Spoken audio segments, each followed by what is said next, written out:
Good morning, I'm Ferdi Salvador and welcome to Industry Beacon, where we shine a light on the trailblazers, the disruptors, and the leaders shaping our future. In each episode, we'll explore how they're staying ahead in their fields. For today's episode, we take a deep dive into music and the creative process that goes with making enchanting melodies. Our guest this morning has made a name for herself globally by blending classical and contemporary styles. And with her wealth of experience, we ask, what can be applied to help advance the music landscape in the Philippines? How does she champion her Filipino roots in front of a global audience? Well, with us now is a talented composer, producer, songwriter, Anya Lagman. Good morning, Anya. Thank you so much for being on Industry Beacon. Thank you so much for having me. So let's begin. How did you start being a composer, a songwriter, and a producer? Well, I am the youngest of 4 siblings, and I grew up in a musical household, so it was just natural that I picked up an instrument. So I think composing, I consider it like an instrument, and I first discovered it when I was a freshman in high school. My teacher challenged me to compose my first film score, inspired by the Christopher Nolan film Inception. And actually, at the beginning, I thought I was going to be a pharmacologist. Wow. But my parents, they just have this, magical ability to know when their kid, they just know what's right for them. So they actually gave the green light to say, we know it's not really in your heart. We want you to do what you're passionate in. And, we've been told by the school that it's just a missed opportunity if I don't pursue this. So then with their support, I applied and I never looked back from there. It's an unusual route for somebody such as yourself that was going to go to pharmacology and then to music. That is just like from left to right and nothing in between, right? Right. So as an experienced songwriter, composer, and producer at a very tender age, you just graduated college about a year ago, right? So you're fresh off college and you've already carved a name for yourself in the industry. Thank you. And your name's been burning. That's why we invited you over. But what do you think, based on your experience, we can improve in the Philippine music industry in your segment? Well, I can speak upon my experience of, exploring what the music industry is and how multifaceted it is. But I really think that exposure is so key, especially for kids at a young age. When I first got to college, so many of my colleagues and my classmates, they would mention all of these orchestras and different scholarships and different opportunities they had since they were in elementary. And for me, as I mentioned, I was quite late into discovering this passion of mine. And of course, it's never too late to start. There's no, everyone has their different routes, but I think that's just with government funding for scholarships, collaborating, bringing in different musicians, really exposure for kids, and really encouraging them to really hone in on their creative ability. I mean, I saw research online saying that the prime age of creativity is when kids are at ages 4 to 8. And that's so much untapped potential if they don't have the resources or even exposure to see a live instrument, a performer. So I think overall, it's really just having more of these scholarships, opportunities to participate, competitions, from the government support and different educations, not cutting arts and music as the first thing in their budget. Well, that's what I was about to ask you. I mean, a fear of parents or for their kids to go into this kind of art is palpable because is it lucrative? Right. Can my children actually earn from it? You know what I mean? So those are the fears, especially in a country like ours. I mean, music is down to our genealogy. Right. I mean, every Filipino can sing. The only difference is if they're good or not. Of course. And we're musically inclined country or culture. But is it lucrative? Well, I think Can it be? Oh, definitely, for sure. I think especially nowadays, it's such a great time to be a musician and a composer because, as we all know, music is a global language, and seeing the 2010s onwards, the presence of Asian and just global music entering the mainstream market of music, it's definitely not something that's only, you know, Western artists can be part of. Right. It's a global conversation now. And it's not just, you know, there's so many different opportunities to have your music played. Right. I initially started with classical music, but then I discovered my passion for film and TV. But there's so many other places and so many different opportunities to collaborate with people, and it's a multifaceted role as a composer, in all honesty. Yeah, let's go talk about you being a global brand for Filipinos, and we're proud of you, right? Thank you. So right now you live in LA, and you work with a company on a freelance situation, yes. right? What companies do you work with, and what movies have you done with them? Well, that's the great thing about being a freelance composer, that you can assist, shadow, and work for different things. So I've had experience of working for an advertising company where you make music specifically for ads, but I also assist a composer named Nicholas Snyder, who gave me my first TV scoring credit for HBO Max and Netflix, called Scavenger's Reign. Wow. And early next year, we're gonna have a show out on Adult Swim called Common Side Effects. So it's really, again, like there's just so many opportunities. That's a lot on your plate. Do you bring your Filipino culture into your compositions? Well, it really depends on the opportunity I have, how much of my voice that I can share. Of course, when you're working on a film and TV project, you want to honor the picture the best you can.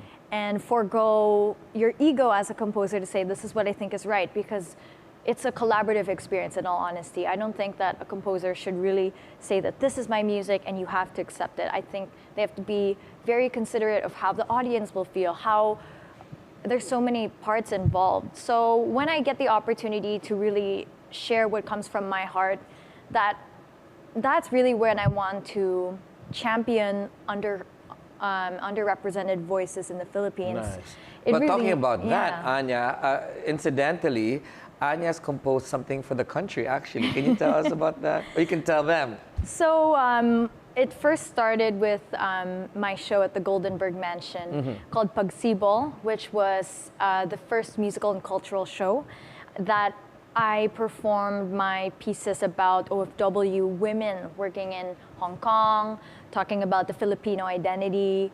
And then from there, I was commissioned by the government to write a unity song for the Unity rally last January 28. And it was performed in front of 400,000 people, probably the biggest venue that I've ever heard my music be played in front of. So how was that experience?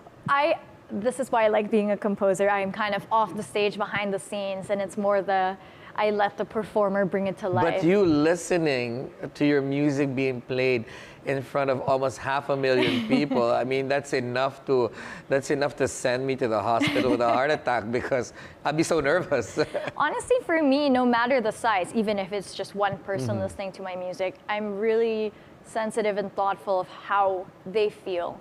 I think that's what really drives the music that I write. I really care about what experience is made. So in all honesty, I wasn't really concerned about the size, but just more how people were responding, whether they were jumping up and down, which was the goal. I'm glad to see that. Yeah, is it true that you've actually composed another song or a piece for a global religious leader? That will be revealed next year. Okay, so that's why I didn't touch it. It's definitely something that's true. Okay, but then I won't mention it because you might get in trouble for that. I don't have the NDA.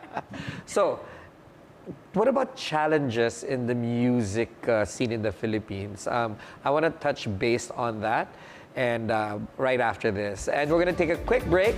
Industry Beacon will be right back. Stay with us.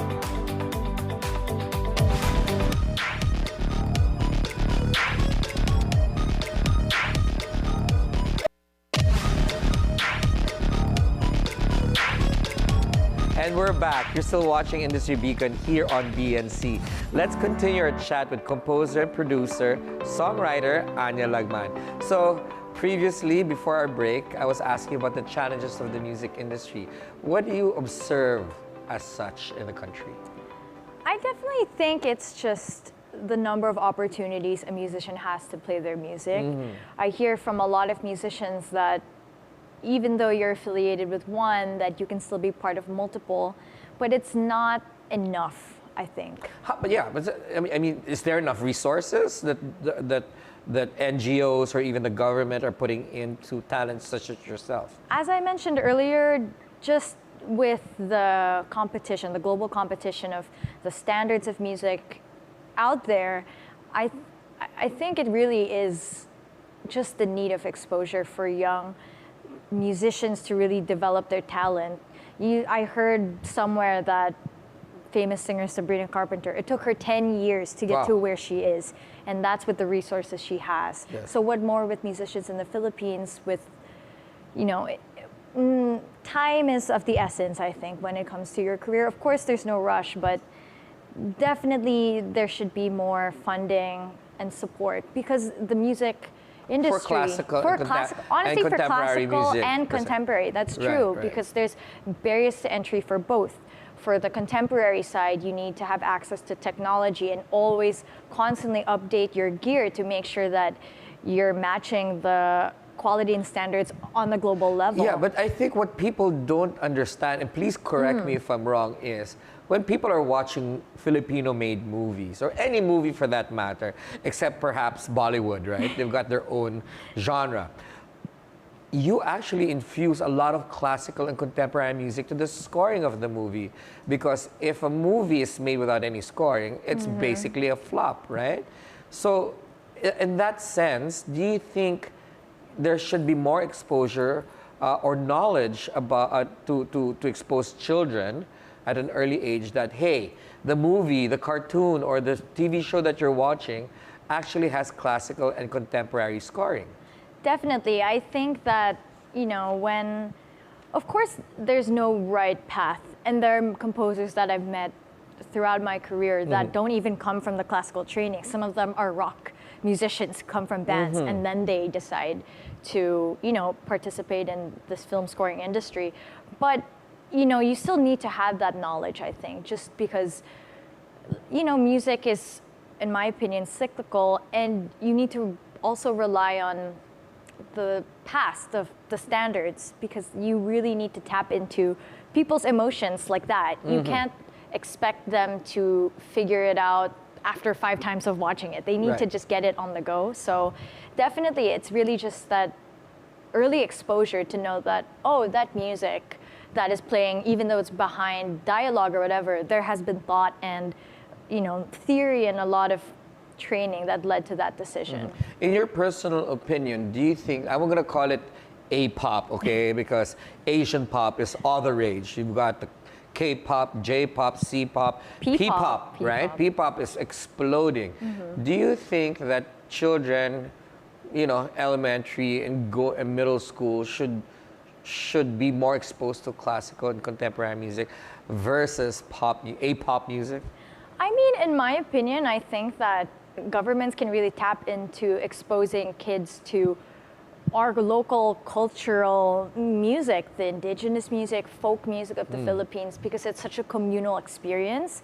And with global music being this platform for countries to represent their culture, even having knowledge besides knowing what a rondalia instrument is or the, cultural dances, that is what gives it that flair, that unique twist for the music.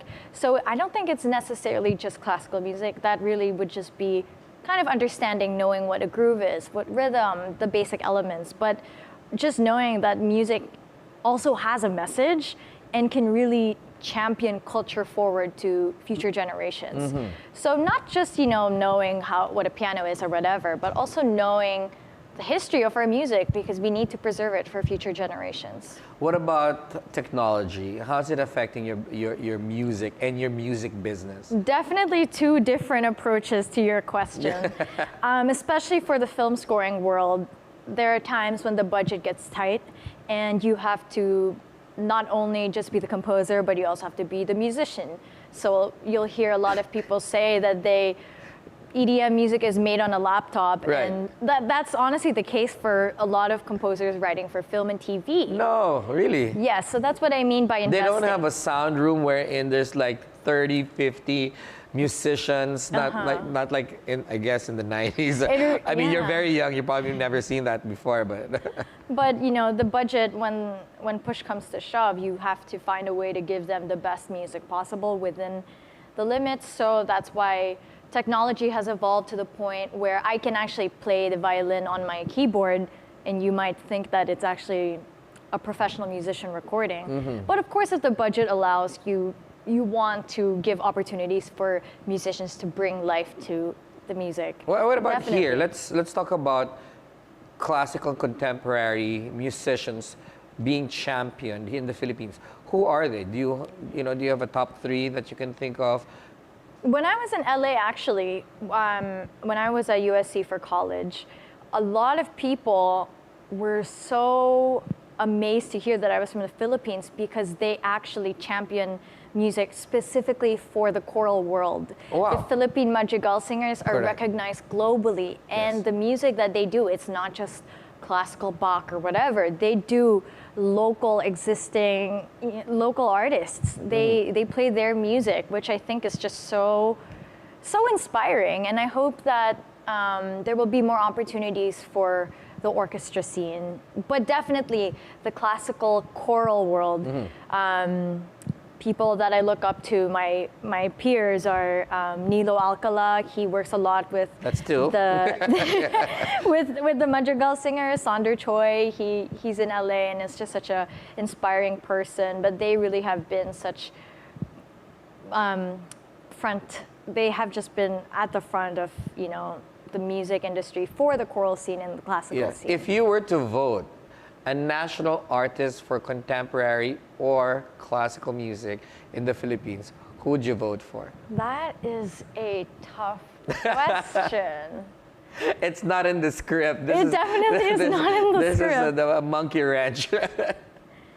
I wish I could remember his name, but I think the first person that comes to my head is Mr. C, because he just really brought the title of composer into the public knowledge.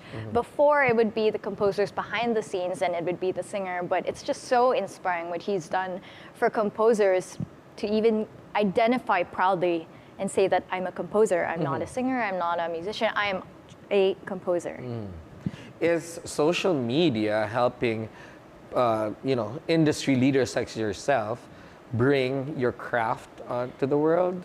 Definitely. Even when I think about how I want to make the music, I have to listen on my phone, in my car, on my laptop, because that's how people listen to it. I have to think about consciously of how people will be receiving the music. And TikTok is actually one of the biggest platforms for young musicians to really get their name out there without having to find the ways of navigating the record label industry, the sensation of being viral. It's not even just for pop and contemporary, but Right. even classical and people in film scoring. So it's definitely important to your brand and also connecting. It's like the modern day LinkedIn. Instagram is honestly like a portfolio for you to showcase You make your it work. sound like LinkedIn is so archaic. That's my generation. It's very interesting when I meet people who are more on the business side or in the techie side, say Right. that, oh, here's my LinkedIn. But then when you meet musicians, they say, do you have a TikTok? Do you have an Instagram? That's how they ask me nowadays. That's the portfolio. Yeah. So it's so important to have your music just be in front of people and always remind Right. people. And music is just worth sharing, right? So Anya, it's talk about platform. that. What's your dream collaboration locally? Locally or I mean, Locally, yeah. It technically is both a local and a global dream. I really have been so passionate about finding ways to combine Filipino instruments with my background as a classical composer. And I would just love if there could be a Disney princess or just an animated princess that can inspire young generations of composers and musicians. When I was a kid, the reason why I loved music was because I just felt so emotional watching these Disney films with my family, and it's such a good platform to really showcase culture, like Moana, right? So you want a Filipina Disney princess with your scar. Last question, Anya. What's your biggest mistake? My biggest mistake, I only hesitate because I don't like to think negatively of my journey. Initially, before, when I was younger and less experienced, I used to think, oh, I wish I had that opportunity. I wish I was composing at the age of 5. But I just have learned to embrace my journey and my identity, my path being a Filipino composer. And once I found that confidence in myself, that's when I let it speak in my music. Nice. So just leading with that and just making sure that everything that I do, definitely God, it's planned, and it's always in our best intention. And I always just like to think of that. Nice. And that it's not the end goal, but it definitely is a journey. All right. Thank you so much for being with us this morning. We are proud of you and we appreciate your work. Thank you for having me. Thank you. And that is it for today's show. I'm Ferdi Salvador. Catch the Billionaire News Channel on Free TV Channel 31 and on cable via Cignal Channel 24. Thanks for watching the Billionaire News Channel, always on top.